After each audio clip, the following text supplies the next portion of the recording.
നിർമ്മാണ മേഖലയിലെ പ്രതിസന്ധി പരിഹരിക്കണമെന്നാവശ്യപ്പെട്ട് construction workers supervisors association April 8 ജില്ലയിലെ നിർമ്മാണ മേഖലയിൽ പണിമുടക്ക് നടത്തും. പണിമുടക്കിന്റെ ഭാഗമായി രാവിലെ 10 യൂണിറ്റ് മേഖലാ കേന്ദ്രങ്ങളിൽ പ്രതിഷേധ പ്രകടനവും യോഗവും നടത്തുമെന്ന് ഭാരവാഹികൾ കട്ടപ്പനയിൽ വാർത്താ സമ്മേളനത്തിൽ അറിയിച്ചു. കട്ടപ്പന ഓക്സിലിയം സ്കൂൾ ജംഗ്ഷനിലെ CWSA ഓഫീസ് പടിക്കൽ നിന്ന് പ്രകടനം ആരംഭിച്ച ടൗൺ ചുറ്റി ഗാന്ധി സ്ക്വയറിൽ സമാപിക്കും. ഓപ്പൺ സ്റ്റേഡിയത്തിൽ നടക്കുന്ന യോഗത്തിൽ ജില്ലാ വൈസ് പ്രസിഡന്റ് മോഹനൻ പാറയിൽ, കട്ടപ്പന യൂണിറ്റ് പ്രസിഡന്റ് ജോസ് സെൽവരാജ്, ജില്ലാ കമ്മിറ്റി അംഗം Sabu Kochuparambil, unit secretary Johnson Mathew എന്നിവർ സംസാരിക്കും. നിർമ്മാണ മേഖലയിൽ തൊഴിൽ ചെയ്യുന്ന കരാറുകാരെ കോർത്തിണക്കിക്കൊണ്ട് 25 വർഷമായിട്ട് കേരള സംസ്ഥാനത്ത് സ്വതന്ത്രമായിട്ട് പ്രവർത്തിക്കുന്ന ഒരു സംഘടനയാണ് CWSA, construction workers supervisors association.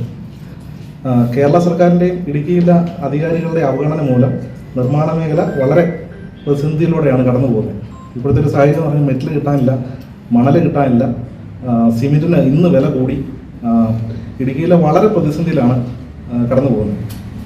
അതുപോലെ തന്നെ അന്യ ജില്ലകളിൽ നിന്ന് മെറ്റീരിയൽ കൊണ്ടുവരുന്ന വാഹനങ്ങൾ പിടിച്ചെടുക്കുന്നതും അമിത ഫൈനും ഈടാക്കുന്നതും ഒഴിവാക്കണം. അതുപോലെ കൊമേഴ്സ്യൽ ബിൽഡിങ്ങിന് പെർമിറ്റ് അനുവദിക്കണം. പിന്നെ പുഴകളിലെയും ഡാമുകളിലെയും മണൽ ഖനനം ആരംഭിക്കാനായിട്ട് അനുമതി നൽകണം.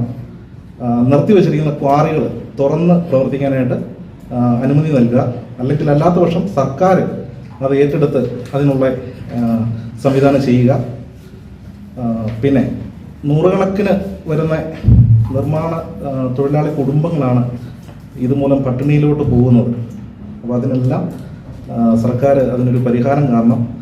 മെറ്റൽ, മണൽ എന്നിവയുടെ ലഭ്യതക്കുറവ് പരിഹരിക്കുക, അന്യജില്ലയിൽ നിന്ന് നിർമ്മാണ സാമഗ്രികൾ കൊണ്ടുവരുന്ന വാഹനങ്ങൾ പിടിച്ചെടുക്കുന്നതും അമിത പിഴ ഈടാക്കുന്നതും അവസാനിപ്പിക്കുക, കൊമേഴ്സ്യൽ ബിൽഡിംഗ് പെർമിറ്റ് അനുവദിക്കുക, പുഴകളിലെയും ഡാമുകളിലെയും മണൽ ഖനനം പുനരാരംഭിക്കുക, നിർത്തിവച്ചിരിക്കുന്ന ക്വാറികൾ പ്രവർത്തിക്കാൻ അനുമതി നൽകുകയോ സർക്കാർ ഏറ്റെടുത്ത് പ്രവർത്തിപ്പിക്കുകയോ ചെയ്യുക തുടങ്ങിയ ആവശ്യങ്ങൾ ഉന്നയിച്ചാണ് സമരം സംഘടിപ്പിക്കുന്നത്.